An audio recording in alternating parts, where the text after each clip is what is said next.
বললেন না যে সংসদে এটা নিয়ে কেউ কোনো কথা বলে না, সবাই মনে হয় মেনে নিয়েছে। শোনেন, এই দিন দিন নয়, আরো দিন আছে, কথাটা মনে রাখবেন। আজকে আজকে আলোচনা হচ্ছে না, হতেও তো পারে দুই বছর পরে এটা নিয়ে কোনো মামলা হতে পারে। হতেও তো পারে 2 বছর পরে এই সরকার, যে সরকার আপনাকে এখন কোনো কথা বলতেছে না, তারাই আবার উচ্চকিত হতে পারে। হতে পারে, রাজনৈতিক অঙ্গনে বহু কিছু ঘটতে পারে। আমি আপনাকে খুব ছোট্ট উদাহরণ বলি। জুলাই আগস্টের আন্দোলনের একটা বড় আপনার স্লোগান ছিল হচ্ছে দিল্লি না ঢাকা, ঢাকা ঢাকা। আমরা দিল্লির আধিপত্যবাদের বিরুদ্ধে আমরা সবাই এক ছিলাম। আমরা মনে করেছিলাম যে শেখ হাসিনার গত সরকার মনে হয় বাংলাদেশকে দিল্লির কাছে লিজ দিয়ে গেছে।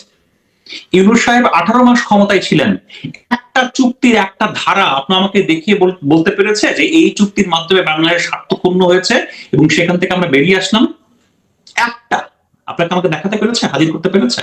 যে আমাদের যে এই যে জাতীয় সংসদের প্রথম অধিবেশনটা হয়ে গেল, এই অধিবেশনে নানা বিষয় নিয়ে আলাপ আলোচনা হয়েছে, কিন্তু খুবই দুঃখজনক ভাবে আমি যেটা খেয়াল করেছি যে এই যে যুক্তরাষ্ট্রের সঙ্গে আমাদের অন্তর্বর্তীকালীন সরকার বিদায়ের ঠিক আগ মুহূর্তে হঠাৎ করে একটা চুক্তি করে গেলেন, যে চুক্তির মানে ভেতরে কি আছে না আছে তারা তখন প্রকাশ করলেন না।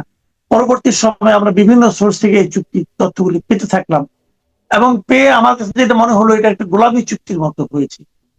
এই চুক্তিটা নিয়ে জাতীয় সংসদে কেউ কোনো আলোচনা করলো না, না সরকারি দল না বিরোধী দল। তার মানে কি, তাহলে কি আমরা ভুল বুঝেছি? তাহলে কি এই চুক্তিটা খুবই জনহিতকর কোনো চুক্তি হয়েছে? আপনি কিভাবে দেখেন জিনিসটা? আপনাকে একটা তথ্য দিয়ে শুরু করি। বিগত আওয়ামী লীগ সরকারের সময়ে সবচেয়ে বড় অর্থনৈতিক প্রকল্প ছিল হচ্ছে আপনার পদ্মা সেতু প্রকল্প, এবং এই পদ্মা সেতু প্রকল্পের আপনার ব্যয় ছিল, আমি একটু দেখে বলি আপনাকে, খুব সম্ভবত 30,700 কোটি টাকা। আর বর্তমান সময়ে অর্থাৎ একদিন আগে যে চুক্তি স্বাক্ষরিত হয়েছে মার্কিন বিমান নির্মাণ কোম্পানি বোয়িং এর সাথে, সেখানে 14টি উড়োজাহাজ কেনার জন্য বাংলাদেশ সরকারের ব্যয় হবে 45,408 কোটি টাকা। আপনি খেয়াল করে দেখেন, 45,408 কোটি টাকা। পদ্মা সেতু প্রকল্পের চাইতেও হচ্ছে আপনার 1500 কোটি টাকা বেশি। একটু খেয়াল করে দেখেন, এত বড় একটা চুক্তি এই সরকারের বাস্তবায়ন করছে, এই সরকারের সময় কার্যক্রম শুরু হয়েছে, সেই চুক্তি নিয়ে সংসদে একটা কথা বলার সাহস কেউ পায় না। এই চুক্তি নিয়ে তো, এই চুক্তি যদি জনহিতকর হতো, এই চুক্তি যদি আপনার আমার জন্য খুব উপকারী হতো, এই চুক্তি নিয়ে তো বাংলাদেশের সকল গণমাধ্যমে এই সরকারের সাফল্য প্রচার করতে ঢোল পেটানো শুরু করার কথা ছিল। চারিদিকে তো আপনার ধন্য ধন্য রব হওয়ার কথা ছিল। কিন্তু সেই চুক্তি নিয়ে সংসদে শুধুমাত্র রুমিন ফারহানা ব্যতীত, যিনি একটা আলোচনার জন্য মনে হয় একটা নোটিশ দিয়েছিলেন, এছাড়া কেউ কোনো কথা বললো না, কেউ একটা আলোচনা পর্যন্ত তুললো না। এটা একটা ভয়ঙ্কর রকমের একটা, আমি মনে করি বাংলাদেশের যে জনগণ, এই জনগণের বিপক্ষে অবস্থান নিয়ে একটা কার্যক্রম বা একটা নীরবতা পালন করা, এবং এই নীরবতাকে আমি আত্মঘাতী মনে করি। আপনি মনে করছেন এটা আমাদের জন্য ক্ষতিকর, কিন্তু পুরো সংসদ, সরকারি দল, এই সংশ্লিষ্ট মন্ত্রীবর্গ, বিরোধী দল, বিরোধী দলে তো অনেক বিপ্লবী লোক আছে যারা নাকি একটা গাড়ি পাওয়ার জন্য কান্নাকাটি করে, একটা অফিস পাওয়ার জন্য কান্নাকাটি করে। তারা এত বড় বিমান যে চুক্তি, তারা তো ভেবেছে যে দেশের মানুষের জন্য বিরাট একটা কাজ হলো, 12টা বোয়িং বিমান আমরা কিনতেছি, আমরা এখন এদিক সেদিক যাবো, বোয়িং এ করে যাবো। এই ধরনের কোন চিন্তা তাদের মধ্যে কাজ করতে পারে? আসলে তারা তারা কি চিন্তা করে চুপ করে আছেন আমি জানি না। হ্যাঁ, কিন্তু শুধু আপনাকে একটা কথা বলি, দেখেন 2024-এর গণ অভ্যুত্থানের একটা বড় প্ল্যাটফর্ম ছিল, বড় আপনার জাস্টিফিকেশন ছিল হচ্ছে আপনার ভারতীয় আধিপত্যবাদের অবসান। আমি যদি বলি কথিত ভারতীয় আধিপত্যবাদের অবসান আপনি করেছেন, কিন্তু কথিত ভারতীয় আধিপত্যবাদের অবসান করে আপনি কার পকেটে ঢুকলেন, আপনি কার কাছে নিজের সবকিছুকে আপনার বিসর্জন দিলেন, সেটা আজ হোক, কাল হোক বা পরশু হোক, সেটা আপনার যথাযথ জায়গায় আলোচনা হবেই। এটা আপনি ঠেকিয়ে রাখতে পারবেন না। আপনি খেয়াল করে দেখেন, আমি আবারও বলছি, 45,000 কোটি টাকার একটা আপনার চুক্তি হয়েছে, 45,000 কোটি টাকার। সেটা নিয়ে বাংলাদেশের রাষ্ট্রযন্ত্রে কেউ আলাপ করার প্রয়োজন বোধ করেনি। এই প্রকল্প, চুক্তিটা তো মনে করেন অন্তর্বর্তীকালীন সরকারের আমলে হয়েছে, যে চুক্তি হয়ে গেছে সেটা নিয়ে আর আলাপ করে কি করবি? চুক্তি তো হয়ে গেছে। না অন্তর্বর্তীকালীন সরকার তো দেশের ভালো মনে করেছে, অন্তর্বর্তীকালীন তো কোনো দলীয় সরকার না। তারা হয়তো ভেবেছে যে আমাদের বিমান আরো সমৃদ্ধ হবে এই চুক্তিটা করলে পর। তো সেই ভাবনাকে আপনি কিভাবে মানে ইগনোর করবেন? না, আপনি আপনি বিমানকে সমৃদ্ধ করেন, এটা নিয়ে আপনার আমার কোনো আপত্তি নেই। আমি আবার বলছি, মার্কিন যুক্তরাষ্ট্রের সাথে যে চুক্তি হয়েছে, পারস্পরিক শুল্ক নিয়ে যে চুক্তি হয়েছে, এই চুক্তি করতে হয়তো বাংলাদেশ বাধ্য হয়েছে, কারণ বাংলাদেশের অর্থনৈতিক ব্যাকবোন অত স্ট্রং না। আমাদের তৈরি পোশাক আমেরিকাতে পাঠাতে হবে, সেজন্য আমরা হয়তো এই চুক্তি করতে বাধ্য হয়েছি। কিন্তু কথা হচ্ছে যে এই চুক্তির শর্তগুলো নিয়ে যথাযথ আলোচনা হয়েছে কিনা, এই চুক্তি করার জন্য যথাযথ কর্তৃপক্ষ আপনার অবহিত ছিল কিনা, এই এই জবাবগুলো আপনি আমাকে দেবেন না? এই জবাবগুলো মানুষের জানার অধিকার নেই? সেই অধিকার থেকে তো আপনি এর জন্য পারেন না। এর জন্য আপনি কাকে দায়ী করবেন? চুক্তি তো হয়ে গেছে, আর নতুন করে জবাব দিতে কি আছে? এটার জন্য আপনি কাকে দায়ী করবেন? এই বর্তমান সরকারকে দায়ী করবেন, নাকি অন্তর্বর্তীকালীন সরকারকে দায়ী করবেন, নাকি যারা কোনো কথা বললো না যে বিরোধী দল তাদেরকে দায়ী করবেন, নাকি আমাদের জনগণের নিয়তিকে দায়ী করবেন? শোনেন মাহফুজ কামাল, আমি আমি রাজনীতিবিদ নই, আমি রাজনীতির সমীকরণে কথা বলতে আমি আগ্রহীও নই। হ্যাঁ, আমি শুধু একটা কথা বলি। হ্যাঁ, অন্তর্বর্তীকালীন সরকার ছিল আপনার আমার সবার সরকার। এই সরকারের কাছ থেকে আপনার আমার প্রত্যাশা বেশি ছিল। এই সরকারের কাছ থেকে আপনি আমি যা প্রত্যাশা করেছিলাম সেটা ছিল স্বচ্ছতা এবং জবাবদিহিতা। কারণ বিগত আওয়ামী লীগ সরকারের আমলে শুধুমাত্র একজনের ইশারায় দেশ চলতো, তার নাম হচ্ছে শেখ হাসিনা। এর বিপরীতে আপনি আমি চেয়েছিলাম জনগণের অধিকার প্রতিষ্ঠিত হোক, জনগণের মতামতকে আমলে নেওয়া হোক, এবং যথাযথভাবে রাষ্ট্রযন্ত্রের উপরে মানুষের অধিকার পুনঃপ্রতিষ্ঠিত হোক। কিন্তু ডক্টর মোহাম্মদ ইউনূস সাহেবের এই সরকার ক্ষমতা ছাড়ার মাত্র 3 দিন আগে, অর্থাৎ 9 তারিখে এই চুক্তি করতে তারা কেন এত উদ্গ্রীব ছিল, কেন 2 দিন পরে জাতীয় নির্বাচন, তার আগে এই চুক্তি তাকে করতেই হলো, এর পেছনে কোনো না কোনো রহস্য আছে, এর পেছনে কোনো না কোনো অশুভ উদ্দেশ্য আছে। সেই অশুভ উদ্দেশ্য হয়তো আপনি আমি এখন জানি না। কারণ এই অন্তর্বর্তী সরকার যারা চালিয়েছে তারা তো খুব বুদ্ধিমান ব্যক্তি। তারা সবাই পিএইচডি করা, ডক্টরেট, দুনিয়ার সকল ধরনের মানুষের সাথে তাদের নানাবিধ যোগাযোগ। তারা যে আপনাকে আমাকে কোথায় আর কিভাবে সর্বনাশ করে গেছে, এটা আপনি আমি হয়তো এখনো জানি না। এটা জানতে আমাদের আরো সময় লাগবে। এই না, কিছু জানি মার্কিন তো। যেমন আমরা একটা জানলাম, চুক্তি আলাপ বাদ দেন, আমরা অন্তর্বর্তীকালীন সরকারের যে কর্মকাণ্ড তার তো একটা জলজন্ত প্রমাণ আমরা দেখছি অলরেডি, এখনো দেখে চলেছি। সেটা হলো এরই মধ্যে প্রায় বোধহয় 250-র মতো শিশু মারা গেল এই হামের কারণে। এই যে হাম হলো, হামের টিকাটা তারা কিনলো না, এটা ইউনিসেফের কাছ থেকে কেনার কথা ছিল, তারা বাইরে থেকে কিনলো বলে তারা কিনলোই না শেষ পর্যন্ত। তো এটাও তো অন্তর্বর্তীকালীন সরকারের একটা উপহার আমাদের জাতির শিশুদের জন্য। ওটাকে আপনি কিভাবে মূল্যায়ন করবেন? আমি আমি প্রথমে আপনাকে খুব একদম সহজ করে বলি, বাংলাদেশে যে হামের প্রাদুর্ভাব ঘটেছে, বাংলাদেশ যে এখন হামের একটা মহামারীর মধ্যে আছে ইন্টারন্যাশনালি, ধরে শুধুমাত্র এটা কিন্তু বাংলাদেশ নয়, আপনি মনে রাখবেন এই যে এখানে যে হামের মহামারী হচ্ছে, এর জন্য আপনার মিয়ানমারও শঙ্কায় আছে, শঙ্কায় আছে ভারত পর্যন্ত। এটা ছোঁয়াচে রোগ, নানা ক্ষেত্রে এই রোগটা ছড়িয়ে যায়। হ্যাঁ, এখন কথা হচ্ছে আপনার এই এই প্রেক্ষাপটে, এই প্রেক্ষাপটে যে দায়ী, আমার কাছে মনে হয় এর জন্য পরিপূর্ণ দায়ী হচ্ছে অন্তর্বর্তী সরকার।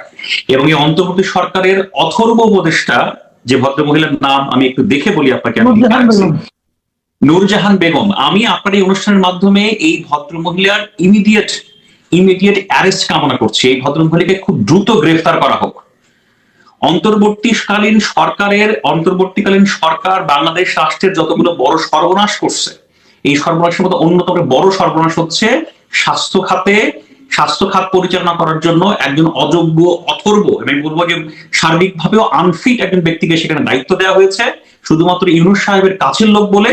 এবং সেই ভদ্র মহিলা বাংলাদেশের এতগুলো শিশুর মৃত্যুর পেছনে দায়ী বলে আমি মনে করি। দুনিয়া কেউ মনে করুক আর না করুক, আমি একজন সামান্য নাগরিক হিসেবে এই বাংলাদেশের এই ভদ্র মহিলাকে অ্যারেস্ট করা হোক, এই ভদ্রলোকে দ্রুত গ্রেফতার করা হোক, সেটা আমি কামনা করি। হয়তো তিনি গ্রেফতার হবেন না। কেবল ওনাকে বলবেন কেন? ওনার সঙ্গে তো একজন সহযোগীও ছিল, একজন সহকারীও ছিল, অধ্যাপক সাইদুর রহমান। তো উনি তো ডাক্তার মানুষ, উনি এই ব্যাপারটা বুঝলেন না কেন? শোনেন, একটা কথা খুব সহজ করে আপনাকে বলি। হ্যাঁ, অন্তর্বর্তীকালীন সরকারের সবচেয়ে বড় সমস্যাটা ছিল হচ্ছে এই সরকারটা নানাভাবে বহু কিছুকে তোয়াক্কা করেনি।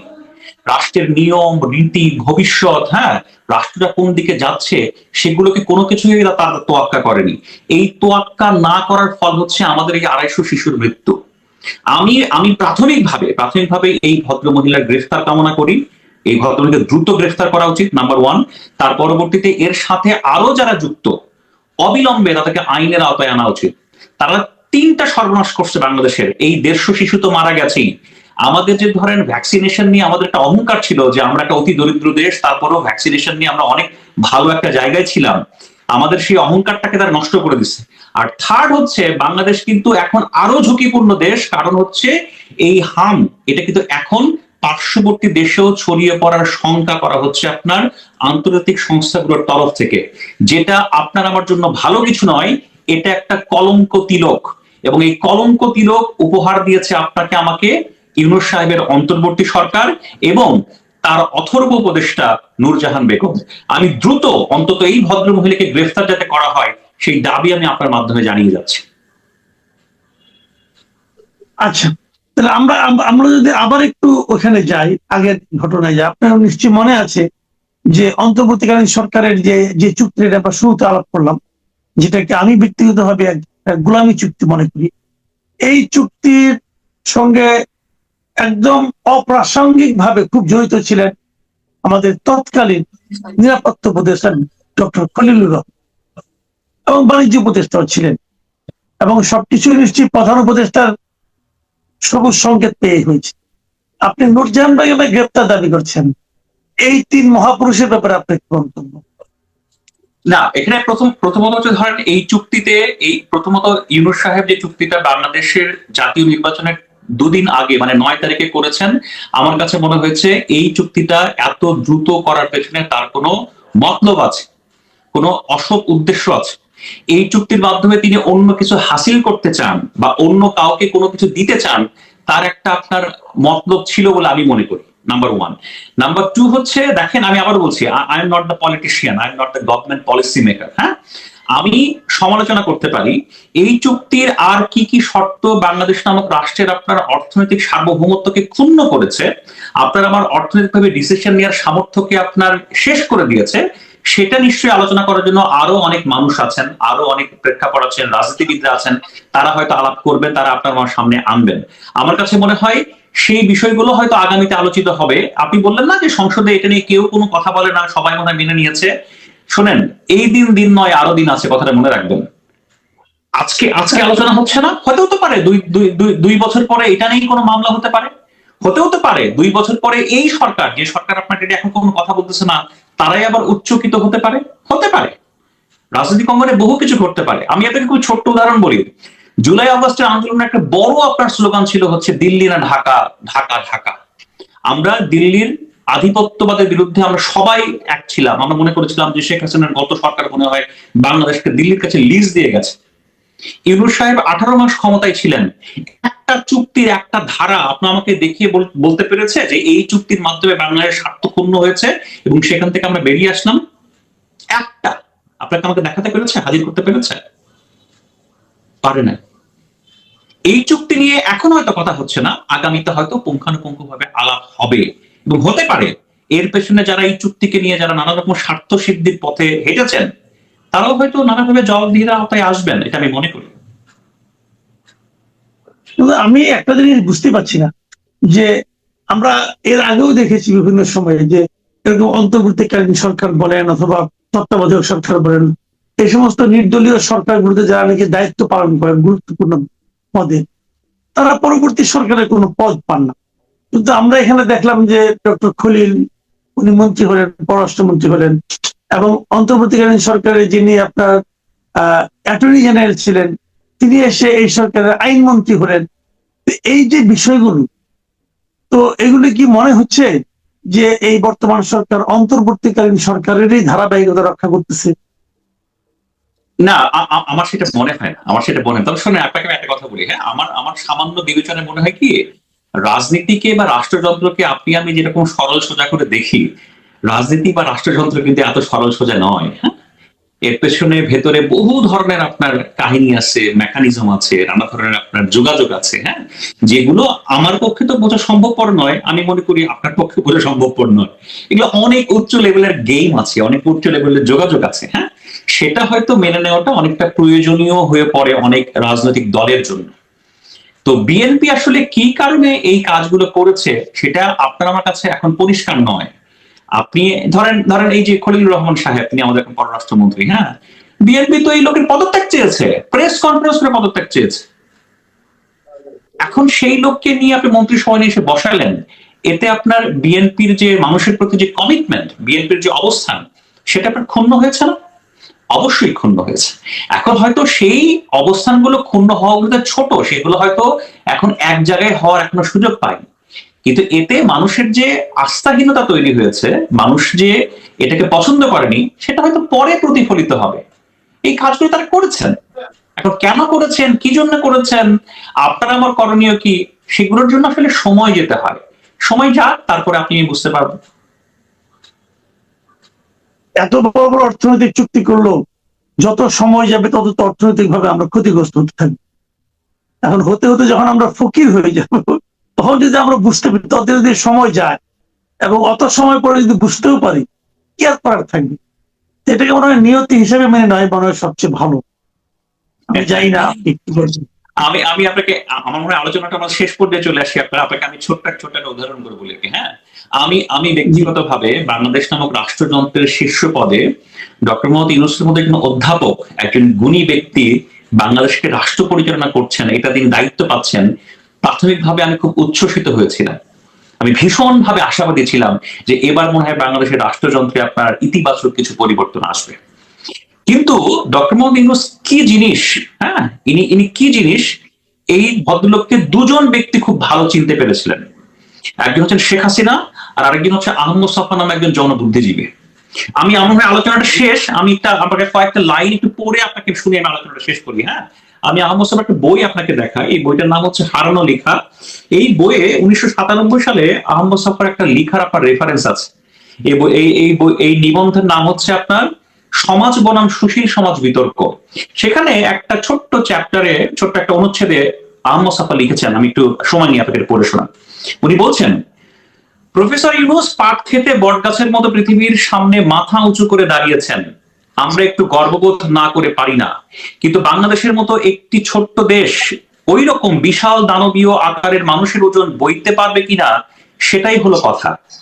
তিনি বিধবা, বেওয়া, হাড় জিরজিরে, ন্যাংরা, নুলো এসব মানুষকে তার সুদের কারবারের সঙ্গে জড়িয়ে ফেলে আন্তর্জাতিক ধনবাদের সাথে একটি গাঁট ছড়া বেঁধে ফেলেছেন। পশ্চিমাদের এই ওয়ান্ডার বয়, আমি শব্দটা আবার বলছি, ডক্টর আহমদ সাহা বলছেন, পশ্চিমাদের এই ওয়ান্ডার বয় আমাদের সমাজকে কোথায় নিয়ে যাবে। প্রফেসর ইউনূস যা করেছেন এবং বিশ্বব্যাপী তার যে পরিচিতি, তুলনামূলক বিচার করলে দেখা যাবে কুকুরের চাইতে তার লেজ অনেক গুণ লম্বা হয়ে পড়েছে। রামায়ণের হনুমান তার দীঘল লেজ দিয়ে একবার স্বর্ণলঙ্কা দাহ করেছিলেন। প্রফেসর ইউনূস তার আন্তর্জাতিক লেজ দিয়ে সোনার বাংলার কি দশা করেন, সেটা দেখার অপেক্ষা। আমার আর কিছু বলার নাই।